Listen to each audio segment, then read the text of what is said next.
పరిస్థితి జ్ఞాపకం లేదు. మా కుటుంబం బాగా చదువుకున్న వాళ్ళ కుటుంబం, అందరూ చదువుకున్నారు, అందరూ ఎంప్లాయీస్, హైలీ ఎడ్యుకేటెడ్ పీపుల్.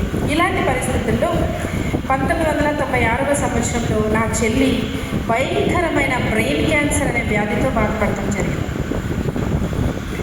అంటే తలనొప్పి కాస్త చూస్తూ బ్రెయిన్ క్యాన్సర్ అయిపోయింది.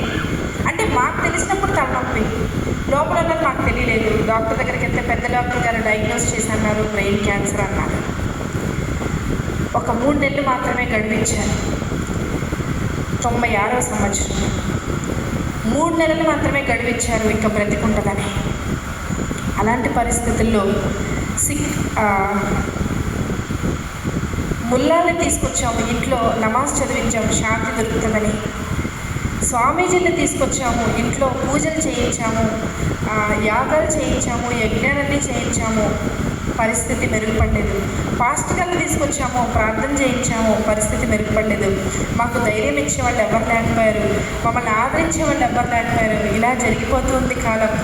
ఇంత జరిగిపోయిన తర్వాత 3 నెలలు కాస్త 12 రోజులకు వచ్చింది. ఆ 12 రోజుల్లో ఒకరోజు రాత్రి నా పక్కనే పడుకుంది క్యాన్సర్తో బాధపడుతున్న నా చెల్లి. నేను కింద కూర్చుని ఏడవటం మొదలుపెట్టా. ఒక తెలియబడని దేవునికి ఏడవటం మొదలుపెట్టా. 2 చేతులు పైకెత్తి ఏడుస్తూ ఉన్నా. 3 దేవతలు పుట్టిన భారతదేశంలో మేము పుట్టాము. మా ఆరాధన తీసుకునే దేవతలే ఉన్నారు కానీ మమ్మల్ని కనికరించే దేవుళ్ళు కానీ మమ్మల్ని కనికరించే దేవతలు ఎవరు లేరా? నిజమైన సృష్టికర్త ఎవరు? సృష్టిని చేసిన వాళ్ళు అంటే నా ప్రార్థనకు, నా యాచనకు, నా బాధకు, నా కన్నీటికి సమాధానం ఇవ్వచ్చు కదా అని ఏడవటం మొదలుపెట్టా. అలా ఏడుస్తూ నాకు తెలియకుండానే ఒక ఆలోచన నా లోపలికి వచ్చింది.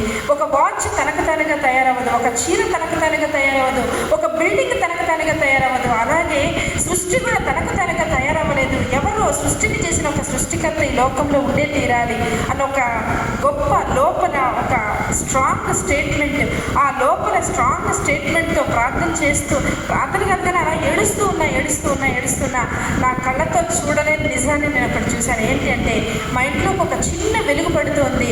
ఆ వెలుగు లోపలికి రాంగ ఒక మనిషి రూపాన్ని ధరించుకుంది. అది ఎవరో కాదు, మన సాక్షాత్తు సజీవుడైన యేసు. నా వయసు సుమారుగా 11 సంవత్సరాలు ఉన్నాయి. అలా లోపలికి వచ్చారు. నాకు ఏం చేయాలో అర్థం కాలేదు. యేసయ్యా అని అన్నాను గట్టిగా. నెమ్మదిగా నా పక్కనే దివాన్ కట్ మీద పడుకున్న మా చెల్లి మీద ఒక వేలు చాపారు, ఒక చూపుడు వేలు అలా చాపారు.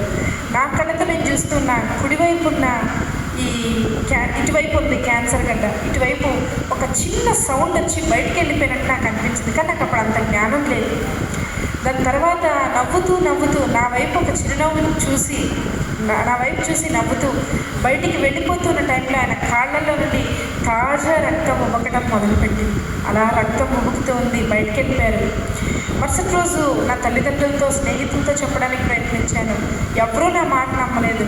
మళ్ళీ ఒకసారి తల్లిదండ్రులతో పేచి పెట్టడం మొదలుపెట్టాను. నా మాట నమ్మకపోగా నన్ను తీసుకెళ్ళి వాళ్ళు ఎవరో మంత్రాలు చేసే వాళ్ళు ఉంటారు కదా, వాళ్ళ దగ్గరికి తీసుకెళ్ళి కూర్చోబెట్టి నన్ను మంత్రించడానికి ప్రయత్నించారు. నా మాటలు నమ్మకుండా నన్ను ఏదో చేయడానికి ప్రయత్నించారు. కానీ ఎక్కడికి వెళ్ళినా నేను చూసిన వెలుగును, నేను చూసిన మహిమను మాత్రం ప్రకటిస్తూ వచ్చేదాన్ని.